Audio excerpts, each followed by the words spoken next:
যখন সাকিব ভাই ছিল তখন রোলটা আমার ডিফারেন্ট ছিল। তাই নাফিজ ইকবাল ভাই তিনি আমার সব সময় বুস্ট আপ করে। যদি আমার কপালে থাকে তাহলে হ্যাঁ 100 হবে। আলহামদুলিল্লাহ খুবই ভালো লাগছে। আর সত্যি কথা বলতে প্রথম ম্যাচ হারার পরে আমরা যেভাবে কামব্যাক করেছি এটা আমাদের দরকার ছিল।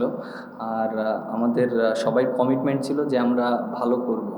আর শুরুতে আমি অবশ্যই দুইটা মানুষকে ধন্যবাদ দিতে চাই। যেহেতু ব্যাটিংটা অনেক দিন কাজ করছিলাম লোকাল, আমি আমাদের কোচ যে আছে বাবুল স্যার তাকে অবশ্যই অনেক থ্যাঙ্কস দিতে চাই। এবং অ্যাট দ্য সেম টাইম আমাদের টিমের যে ম্যানেজার আছে নাফিজ ইকবাল ভাই তিনি আমার সব সময় বুস্ট আপ করে। বিশেষ করে আজকেও যখন ব্যাটিংয়ে যাচ্ছিলাম বারবার আমাকে একটা কথা বলছিল, মিরাজ তুই কিন্তু প্রপার ব্যাটসম্যান এবং তোর কিন্তু 100 রান আছে, এবং তুই কিন্তু ওইভাবে আমাকে সবসময় চেষ্টা করে বুস্ট আপ করার জন্য। দুইটা মানুষকে অবশ্যই মনের ভিতর থেকে ধন্যবাদ দিতে চাই। আর বোলিং যেটা বললেন যে বোলিংটা খুবই ভালো হয়েছে। আর বোলিং তো আমার টিমের সাথে আছে আমার গুরু যে সোহেল ইসলাম। সো এটা এর জন্য আরও ভালো লেগেছে। অবশ্যই তিনটা মানুষকে ধন্যবাদ দিতে চাই। ব্যাটিং এর সময় যখন তানজিম আউট হলেন 98, হাসান ব্যাট করতে পারে অবশ্যই ভালো ব্যাট করছে, কিন্তু লাস্ট উইকেটে এক বলে জেরুন ছিল। ওই সময়টা আপনার কি ছিল? তারপরে ওভারে যখন কাজ বলে সিঙ্গেল নিলেন, তারপরে কি বলছে 5টা বল সার্ভাইভ করাটা, ওই সময়টা আপনার কি ছিল? আরেকটা দেখেন,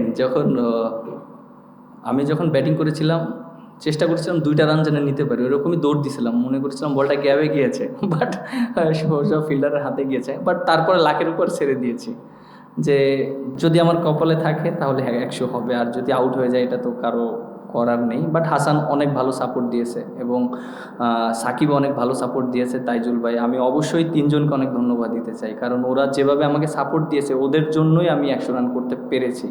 সো এটা খুবই ভালো লেগেছে। নিরাজ ভাই, আপনি অলরাউন্ডার হিসেবে যখন শুরু করেন তখন অনেকেই ভেবেছিলাম যে নেক্সট সাকিব পেয়ে গেছে, আন্ডার 19 কথা আমি উল্লেখ করছি।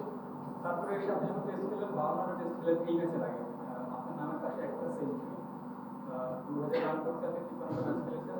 হয়তো কমোডারের সুযোগ পেলে কি এই রানটা আরো বেশি বাড়তো, এবং আপনি দুবার যে অলরাউন্ডার সেই জিনিসটা প্রমাণ করার স্কোরটা আরো ভালো পেতে হতো। ভাই একটা জিনিস দেখেন, আপনি যেটা বললেন যে সাকিব ভাইয়ের অর্জন অনেক বেশি আমরা জানি, ঠিক আছে। আর এই কোশ্চেনটা সবাই দেখি করে সব সময় যে দেখেন সাকিব ভাইয়ের রোল প্লে করেছে। আমি যখন স্টার্ট করেছি তখন আমার কেরিয়ার শুরু হয়েছে বোলিং দিয়ে, এরপরে আস্তে আস্তে ইমপ্রুভ করে ব্যাটিংটা ভালো জায়গায় নিয়েছি, যেহেতু আমি ব্যাটিংটা পারি।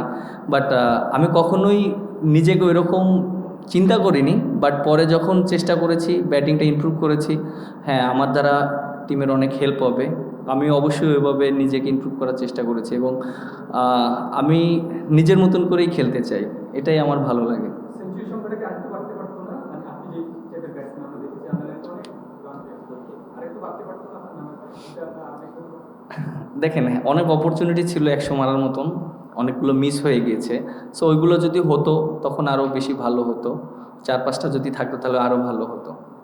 মিশন ভাই, সিরিজের 15 উইকেট 10 উইকেট 5 উইকেট 100 আসলো, এখন কি আস্তে আস্তে মনে হচ্ছে যে অলরাউন্ডারের যে রোলটা আপনার উপর সবাই জিজ্ঞেস করে যে সাকিবের পরে আপনি, এটা ম্যাটার না, বাট আপনার কি মনে হচ্ছে যে আপনি ওভাবে কনফিডেন্ট করতে পারছেন যে আজকে স্পেশালি 100 করবেন, এসে 5 উইকেট পেলেন, তো এটা কি এখন মনে হচ্ছে যে আস্তে আস্তে আপনার ভিতরে? দেখেন একটা জিনিস, যখন সাকিব ভাই ছিল তখন রোলটা আমার ডিফারেন্ট ছিল, যখন সাকিব ভাই নাই তখন ডিফারেন্ট রোলটা আমার ওরকম। আর যেহেতু টিম ম্যানেজমেন্ট সবাই আমার প্রতি ব্যাটিংয়ের আস্থাটা রাখে, আর এর জন্য আমার কাছেও মনে হয় যে আমার ব্যাটিংটা অনেক ইম্পর্টেন্ট। এখন হয়তো আমরা লিডিং রোলে প্লে করছি, হয়তো সাকিব ভাইরা যখন ছিল তখন তারা লিডিং রোলটা প্লে করেছে। সো আমাদের রেসপন্সিবিলিটি এখন আরও অনেক বেশি। সো আমার কাছে মনে হয় যে আমাদের এই রেসপন্সিবিলিটিটা আমাদের ভালো মতন নেওয়া উচিত এবং সবসময় পারফর্ম করা উচিত, এবং অনেক সময় হবে অনেক সময় হবে না, বাট প্রসেসটা যেন ঠিক থাকে সেটাই। লাঞ্চের পরে যখন মুজারাবানি একটা বাউন্সার স্ট্রেলার সেঞ্চুরির যাওয়ার পথে ওইটাই কি একটা বড় হার্ডল ছিল কিনা ওই স্পেলটা আসলে না দেখেন, আপনারাই এর আগে কোশ্চেন করেছিলেন যে আমি নাকি বাউন্সারে প্রবলেম হয়, তা আজকে তো 6ও মেরেছি, আজকে তো ওরা কোনো কিছুই করতে পারেনি, ঠিক না? আমি এর আগেও বলেছিলাম বাউন্সারে তো আমি রান করেছি। সো ওর বাউন্সার করেছে, but at the same time হ্যাঁ অনেক সময় মিস্টেক হয়ে যায়, পৃথিবীর বড় বড় প্লেয়াররা মিস্টেকটা করে। আর যেহেতু ও ওই ওভারটা করেছে আমি চ্যালেঞ্জ হিসেবে নিয়েছি, আমার টার্গেট ছিল বাউন্সার মারলে আমি 6 মারবো, সো 6ও মেরেছি। লাস্ট টু দিনের শুরুতে আপনি ব্যাটিং সেঞ্চুরি করলেন, পরে শেষ দিকে বোলিং পাস করলেন, মানে ব্যক্তিগত জায়গা থেকে আপনার যে আপনার বছরের ক্যারিয়ার, ব্যক্তিগত জায়গা থেকে এই দিন থেকে আসলে আপনার সবচেয়ে সাফল্যময় দিন, সবচেয়ে সেরা দিন মানে আপনার কাছে ব্যক্তিগত জায়গা থেকে? হ্যাঁ অবশ্যই, খুবই ভালো লাগছে। ওয়েস্ট ইন্ডিজের সাথে আমি 100 করেছিলাম, 3 উইকেট পেয়েছিলাম, অল্পের জন্য 5টা পাইনি। যদি হইতো তাহলে খুবই ভালো লাগতো। ওই ম্যাচটা আমরা হেরে গিয়েছিলাম এই মাঠেই, বাট ওই কথাটা মনে পড়ে গেছে, খুবই ভালো লাগছে। এবং অ্যাট দ্য সেম টাইম আমরা ম্যাচ জিতেছি, আর অ্যাচিভমেন্ট সবসময় ভালো লাগার বিষয়। Last one. আমরা আপনি মনে করছেন আপনার কাছে প্রশ্ন রাখবো। আমরা প্রথম দিন দেখছিলাম যে সেশনটা ওঠার পরে 7টা উইকেট গেছে, পরের দিন 4টা, আজকে আবার 8টা। মানে এই সময়টা লাস্ট সেশনে কি ভাবছে এতগুলো উইকেট যায় আমাদের কিছু একটা আছে না? এই শান্ত, কি মনে হয় তোর কাছে? সমুদ্র থেকে নিচে পানি আসে।